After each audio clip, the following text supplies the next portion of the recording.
I-add to cart mo na ang swerte. www.pakbettv.com.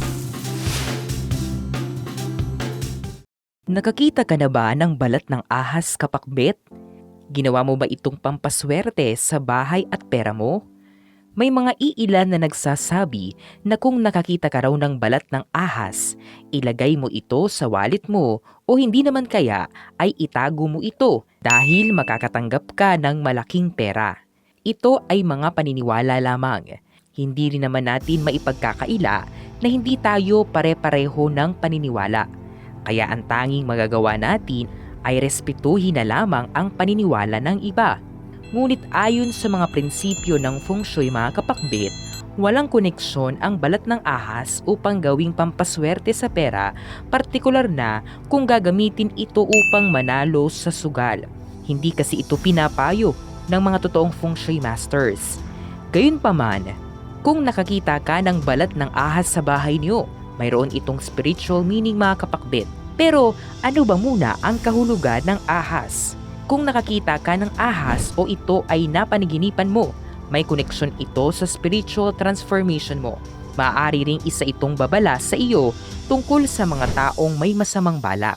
Pero ano naman ang mensahe o kahulugan kung balat ng ahas ang nakita? Una, good health.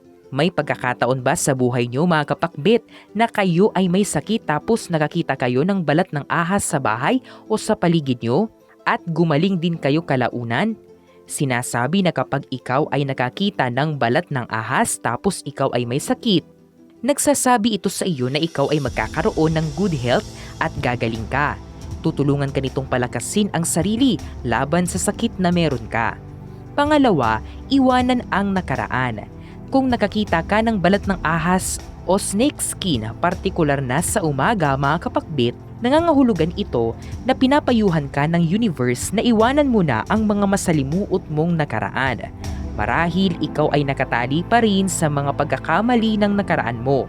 Kinakailangan mo nang harapin ang bukas na meron ka. Kung hahayaan mo ang sarili mong mamuhay sa nakaraan, hindi ka makakapunta sa isang bukas na matagumpay.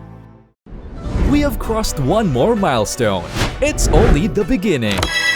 Visit our new store, Kapakbet. Unit 1004 Cityland Shaw Tower, corner St. Francis, Shaw Boulevard, Mandaluyong City.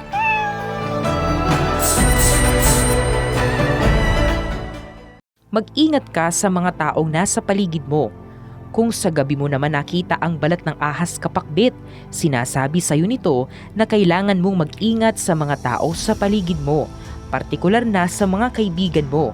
Maaring isa itong babala sa iyo na ikaw ay niloloko na pala ng mga taong kakilala mo. Pang-apat, proteksyon. Maaari ring proteksyon ang mensahe sa iyo ng balat ng ahas, kapakbet. Kung nakakita ka nito, nangangahulugan ito na ikaw ay makakatanggap ng proteksyon laban sa mga hindi kaaya-ayang pangyayari sa buhay. Panglima, karunungan. Sa mga panahon na tuyo ang iyong karunungan, kapakbet, tapos ikaw ay nakakita ng balat ng ahas, ibig sabihin lamang nito na ang karunungan na meron ka ay yayabong muli. Dagdag pa, ang pagtatago ng balat ng ahas sa bahay ay nagbibigay proteksyon laban sa mga masasamang elemento at may mga iilan ding nagsasabi na ito ay nag-iimbita ng swerte at kasaganaan sa buhay. Babala lang, mga kapakbet, kung nakakita ka ng balat ng ahas sa bahay niyo, may posibilidad na may ahas na naninirahan sa inyo, kaya doble ingat at maging mapagmasid.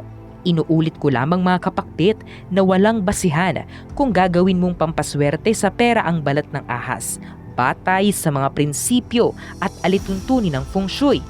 Bagkus, ang meron lamang ay spiritual meaning ng balat ng ahas kapag ikaw ay nakakita nito. Kung ikaw ay naniniwala na may dala itong swerte sa pera mo, huwag mong iasa lahat sa pampaswerte na dala mo. Dapat ikaw ay magsumika pa rin upang umunlad sa buhay. Iba-iba tayo ng mga paniniwala at kung taliwas ang paniniwala mo sa ibang tao, matuto tayong rumispeto mga kapakbet. Ang mga interpretasyong ito ay pawang gabay lamang. Nasa sa atin pa rin ang desisyon at tayo pa rin mismo ang may hawak ng ating kapalaran. Huwag po nating kalimutang magdasal at manalig sa may kapal. Hinding-hindi niya po tayo pababayaan. Huwag kalimutang mag-subscribe, i-like at i-share ang videong ito sa inyong kapamilya at kaibigan. Maraming salamat sa panonood mga kapakbet.